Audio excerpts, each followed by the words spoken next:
apparently the system load is recently heavy, so it might be choppy audio or jerky frozen video. It's telling me here that apparently there's been a lot of load on Google Meet lately. Okay.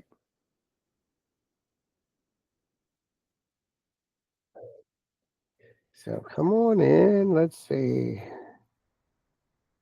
25 students in this class. Waiting on a few to come in. Hope you had a great spring break. I'm glad to get back to school, so maybe I can get some rest. Man, I was on the go the whole time, and I am sore. Don't feel good and exhausted.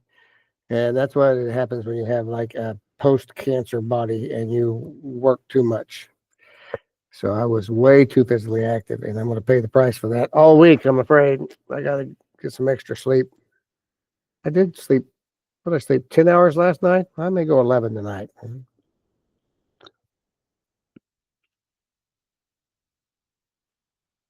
Going to hit the Coca-Cola pretty heavy today. Oh, my goodness. So anyway, anyone do anything special over the break? I'll open up the chat so I can see that if anybody wants to share. If you did anything particularly cool, go ahead. Try to make us jealous. Love it. I got moved into my house. Woo! It's been 6 months since I've been there. We moved in Friday.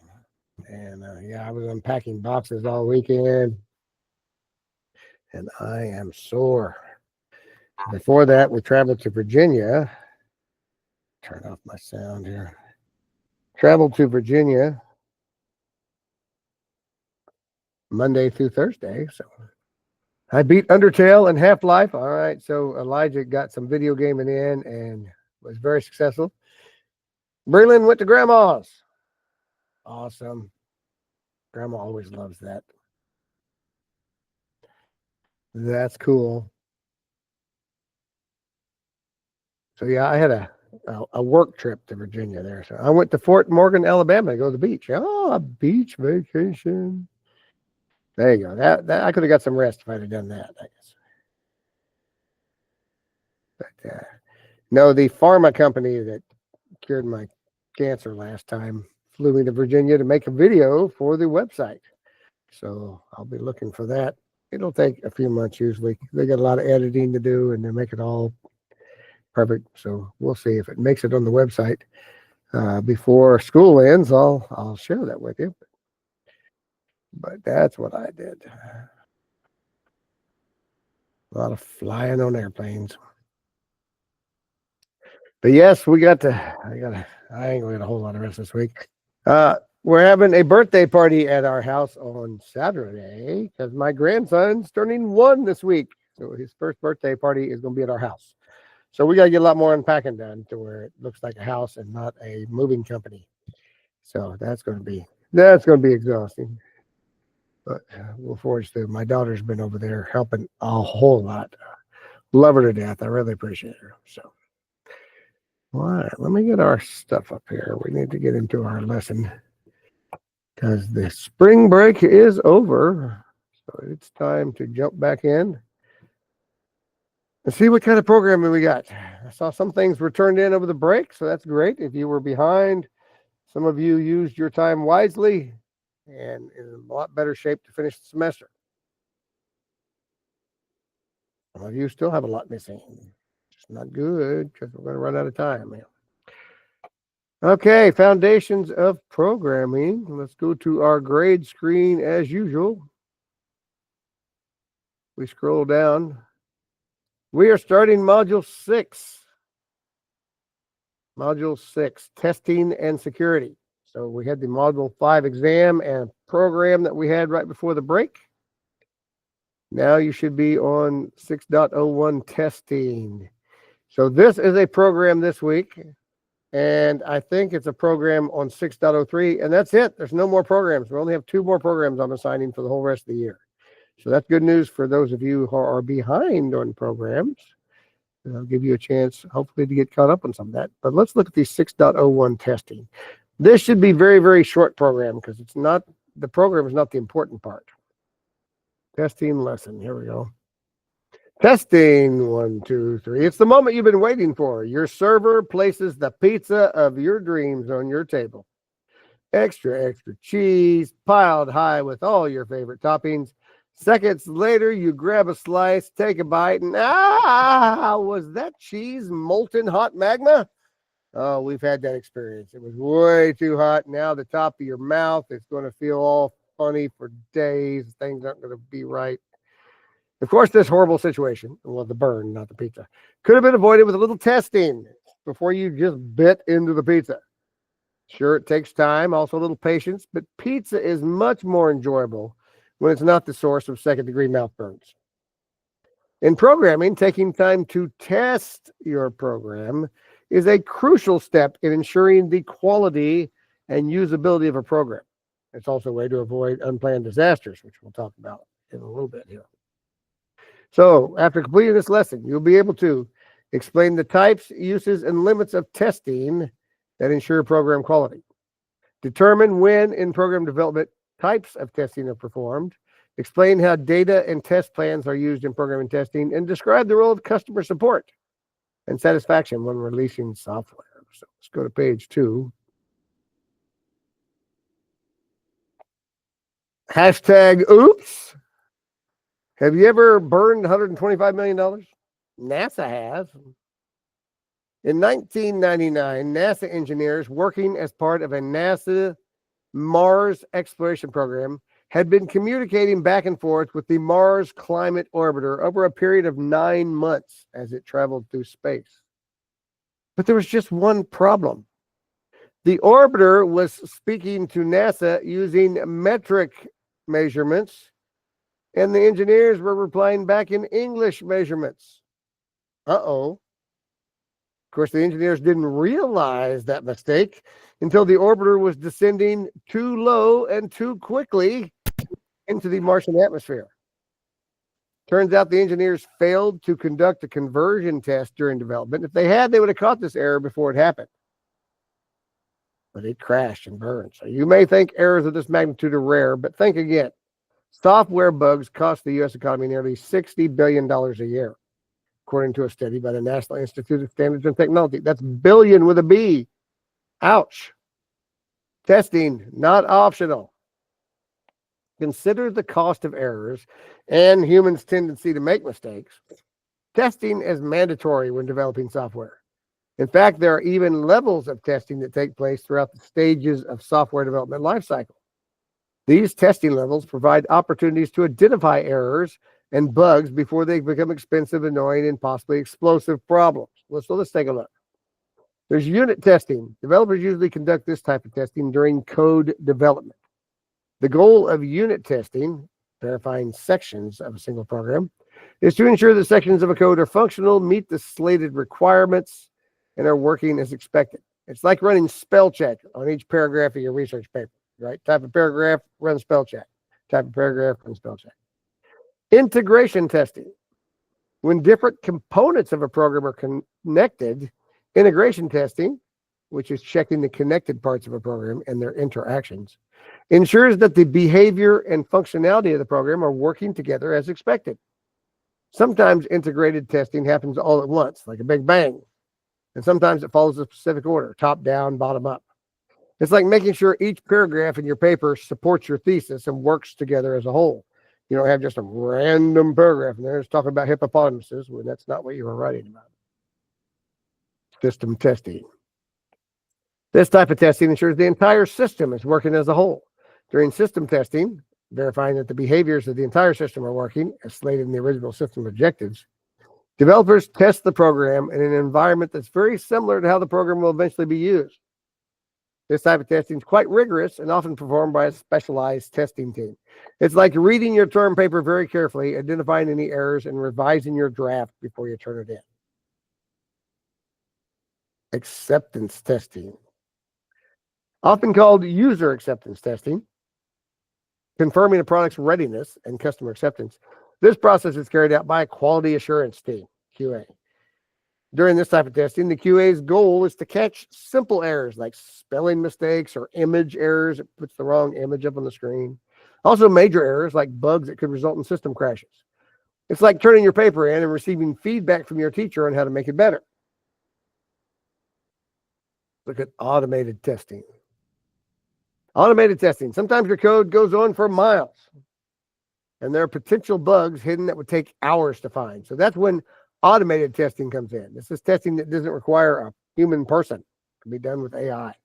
Many developers run automated testing programs overnight so they can come back to work in the morning to a list of potential bugs that can be fixed. Yeah, you can write a program that tests your programs. It's like running the spell check in your word processor. Usability testing. This is when developers get to see their work in action. During a usability testing phase, that's a chance to get actual users to try out your software. Developers let users play with the software to see if they can break it. See if you can make it come up with an error.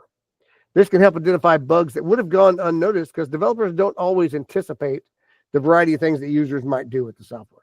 It's like getting other people to read your paper and report back on things that worked and things that didn't. Regression testing. So these days, it's pretty common for programmers to issue updates to their software. However, sometimes these updates cause big problems. To help avoid these problems, development teams conduct regression testing, checking against a new version of the software against the old version of the software to catch crucial errors in the version changes. This is a standard part of any process and it helps prevent angry messages from your users. All right, it's like reading through your entire paper to make sure the new paragraph you added still makes sense. Quality testing. There's many good practices for testing the quality of a finished product. Separation of duties, ensuring each member of the programming team is aware of their individual and group responsibilities. ISO 9000, international standards to maintain quality assurance. Yeah, there's some standards out there when writing programs that should be met. Six Sigma, this management techniques that reduce the likelihood of errors occurring. And then there's sandboxing, running software without risking harm to the computer running the code. All right, let's go to page 3. It's all about testing. Customer support. You may think of customer support as the live chat on a website or a helpline you can call when you have questions about software, but that's only part of it. Customer support is a big part of creating software and providing it out to the public. It's how companies work toward customer satisfaction. So how else do developers achieve customer satisfaction? Usability testing. Usability testing is kind of a customer support routine that often takes place ahead of an official release of your software. It's essential to gather data on how the customers will use the software and what problems they might run into. This allows programmers to correct those errors before they become bigger issues. Data sets. So how do you know what to test? Well, let's talk about data sets. Think of these as situations. Your program may run just fine when you use it, but another user may try something you didn't plan on, and then everything crashes. Now the software doesn't seem so great. This is a situation or data set that you need to test. That's where users can be helpful. They come into your software and crash it for you, creating lists of information, data sets, about situations when the software didn't work as expected. Hey, I entered a decimal number and it crashed. And you're like, oh, I only thought people would enter like 1, 2, 3, 4, 5. I didn't think they'd enter 2.6, and it caused it to crash. The whole process may seem time-consuming, but when you take into account the value of a happy customer, it's totally worth it. So let's take a look at some of the different usability testing that happens. Explorative usability testing is used early in the software process to validate the design approach, as well as user understanding the product. Usually a prototype of the product's developed and tested with the full user experience in mind to find important bugs quickly. Then there's assessment. Assessment usability testing occurs throughout the software development process to evaluate real-time performance of the software. It determines effectiveness and overall usability of the product using tools like debuggers, which allow programmers to step through code line by line to verify it's performing properly at different stages.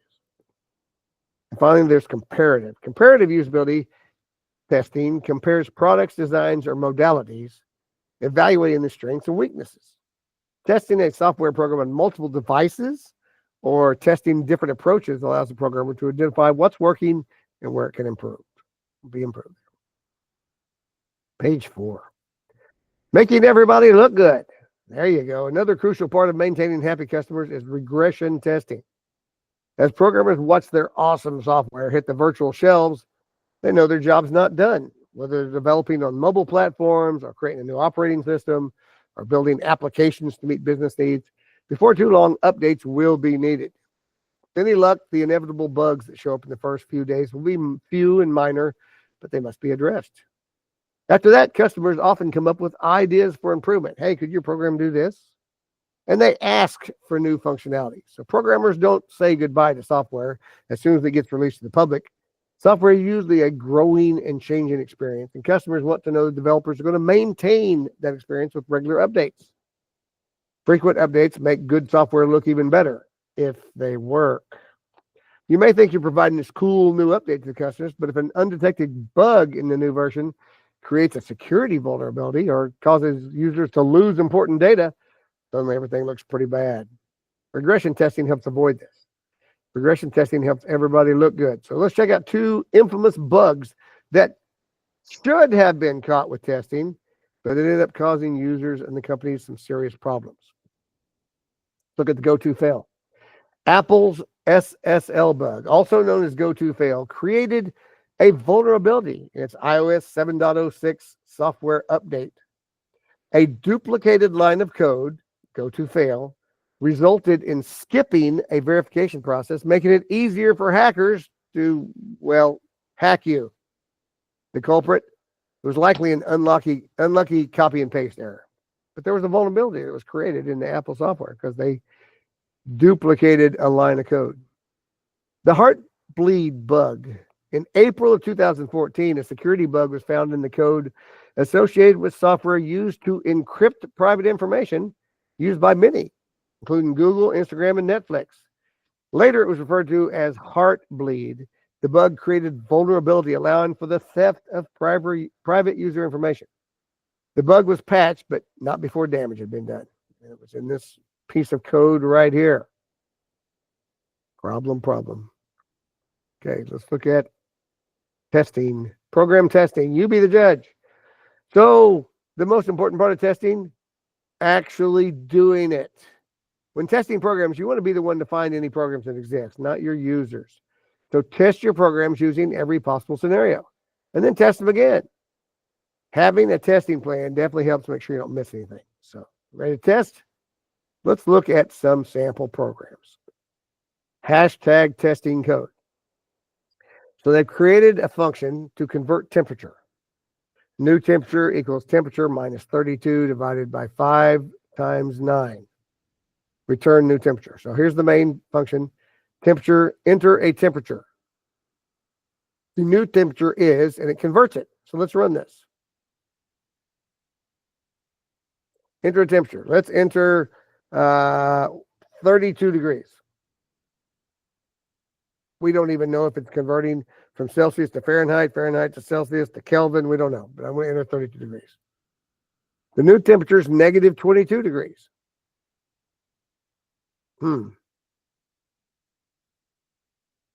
Did you know what the program was doing?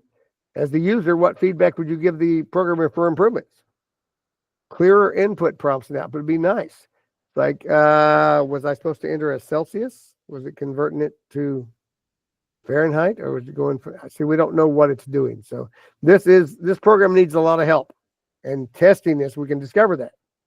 What if I enter 212? Just the temperature is 158. Okay, weird. What if I enter 0? Negative 50. Yeah, I don't know what it's converting. This program needs a lot of testing and feedback to the programmer to say, what in the world is this? Let's look at the next one. Okay, that says convert to Celsius. Okay, so now looking at this is a Fahrenheit to Celsius formula. And they're using F minus 32 times 5/9. So here it is. Fahrenheit minus 32 divided by 5 times 9. Return Celsius. Enter a Fahrenheit temperature. So when we run this, it says enter a Fahrenheit temperature. So if I enter 212, which is boiling point, it says that's equal to 158 degrees Celsius. That's not correct, right? 212 Fahrenheit is 100 degrees Celsius. But if I enter 32 degrees Fahrenheit, that should be 0 degrees Celsius. And it says it's negative 22. There's some problems. It's better because we know what it's supposed to do now. We're supposed to enter Fahrenheit, and it's supposed to give us Celsius, but it's got some problems.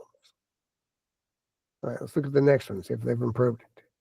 Read over the code, predict the output, run program, enter 32 for the Fahrenheit temperature. Okay, so this is again Fahrenheit minus 32 divided by 5 times 9. It starts it out setting them to 0. All right, run program. So we're going to enter 32 degrees. It still says it's negative 22. There is a problem. The output should read it's equal to 0 degrees Celsius, but it doesn't. So let's look at the formula correct. It's taking Fahrenheit minus 32 divided by 5 times 9. Well, if you look at the order of operations, it's going to do divide before it does subtract. That's a problem. And 5 times 9, it's supposed to be 5 divided by 9. It has the formula correct up here in the comment, but there's some problems here. Let's see if they fixed it. Okay, slide 4, run 32. Let's try this again. Still says negative 22. It says update the formula. Well, it should be in parentheses first. First thing we want to do is subtract 32 from the Fahrenheit.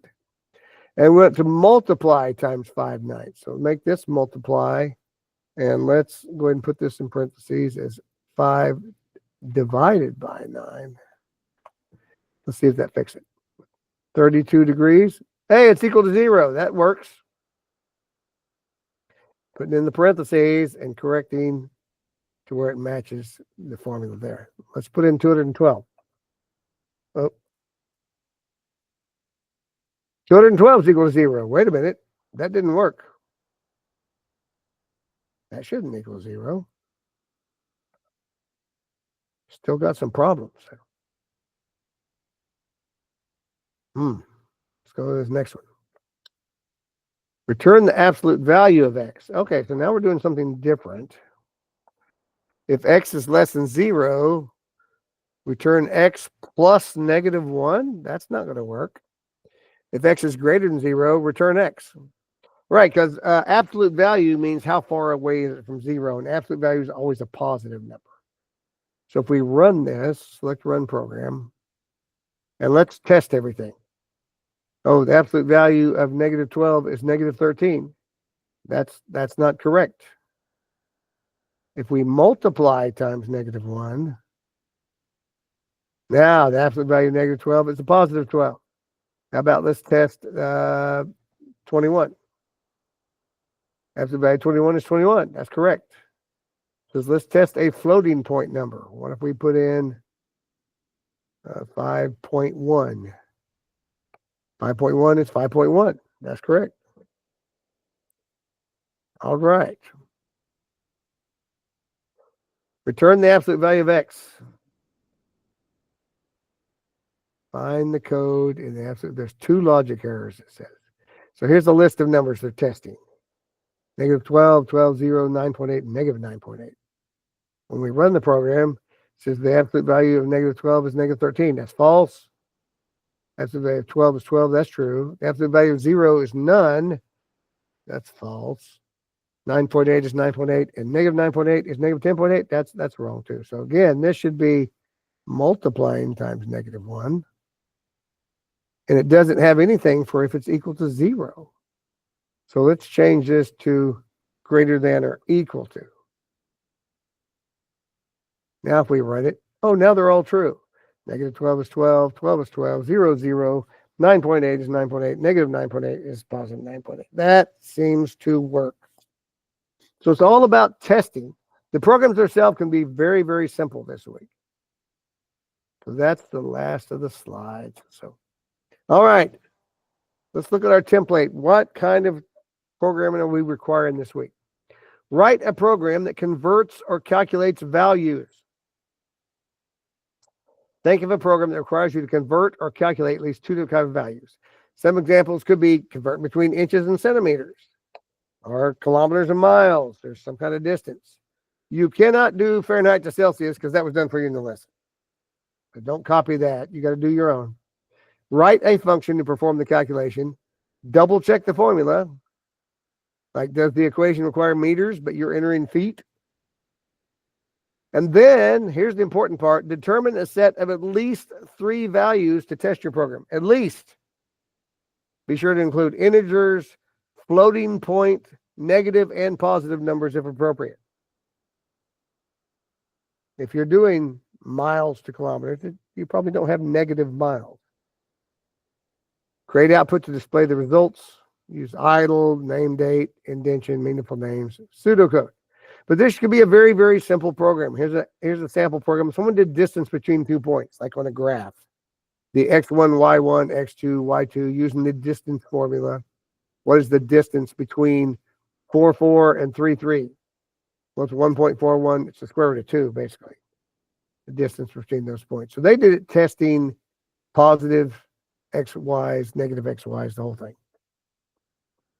And then, which numbers did you test in your program? We've added that question. Minimum of 3 numbers. Which numbers are you testing it? You can build the numbers in, or you can have it do an input. So let's see. I wrote a program. Let me put my program in here, because I had some fun with it. All right, let me find my code. I wrote this last year.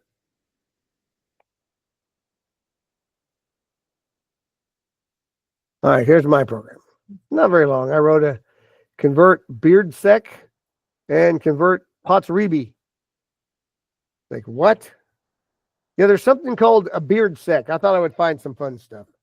A BeardSec is how long a human beard grows in 1 second. And a POTS-REBI, here, I'll run the program so you can see it. Enter a number. Number cannot be less than 0. 64. Let's convert inches to other more interesting units of measurements. So a beard second is defined as the length that the average beard grows in 1 second of time. So 64 inches is equal to, let's see, what is that? 325,120,000 beard seconds. So it would take that many seconds for a beard to grow 64 inches. A POTS-REBI, which was a unit of measurement created by Donald E. Knuth, is equal to the thickness of Mad Magazine, issue number 26, published November 1955. I have a picture of that right here. That is the Mad Magazine number 26 from November 1955. And he looked at how thick that magazine was and created a measurement from it. So 64 inches would be equal to 718.22 POTS-REBIs, which means I'd have to have 718 issues of that magazine stacked on top of another to equal 64 inches. So you would need 718.22789 issues of Mad Magazine number 26 to create a stack that's 64 inches tall. Like I say, I was being silly. I thought I would have some fun. And I did 2 different measurements. You don't have to do 2, but I thought, let's have fun. Let's see what 1 is.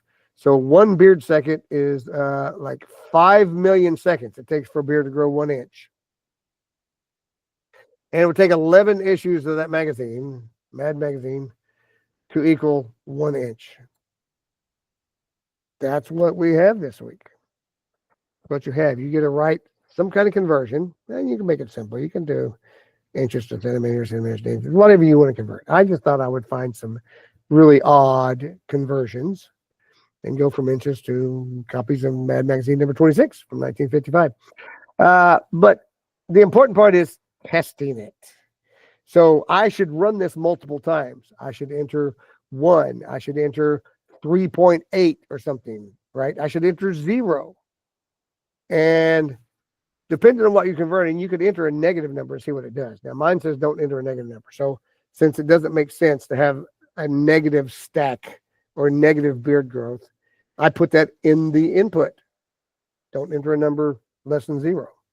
So if it's appropriate, depending on what you're doing, maybe a negative number is fine. So you should test a negative number, see what happens. So that's the important part, is that you're testing your program. The program will be very, very simple. It can just be 10 lines or whatever you need just to convert something to something else. The important part is testing it. I want you to test it and see if you can break it. See if you can get a number in there that doesn't work, and then you need to fix it. So when you answer those questions, tell what numbers you used. And if one of them broke it, what do you have to do to fix that? So this is all about testing. It's not as important about the program, but you need a program that works. But it's all about the testing because we want to test our programs to make sure if we had this program to convert miles to kilometers before we send it out to the public, we would make sure that it works. And they wouldn't enter some number that suddenly kicks back and gives them an error. And they're like, oh, great, this program did me no good. So don't make the program real complicated. I made it real complicated by making Potaribis and, Portazibis. I don't even know how to pronounce it. Or beard seconds. I like I say, I made it complicated just because I was trying to do something a little different, but have some fun with it. That's what all programming should be anyway. It should be fun doing something that interests you. So if you want to convert miles to Corvettes, right? How many Corvettes would it take lined up one after another to be a mile long? I don't know. Like I say, you can do whatever conversion you want to do. But anyway, that's what we have this week. We're done. So I'll let you guys go and get started on your program. Or if you're behind stuff, you need to get some other things. But this one's a pretty simple program. It's all about the testing. So, all right, guys, oh, wait, I don't even know if it's an A day or B day. I've been off on break. I have no idea what's going on. Let me look at that real quick. So, it's a B day. We only have class on Wednesday. So if you need help, I'll see you then. If your grade's too low, I'll see you then.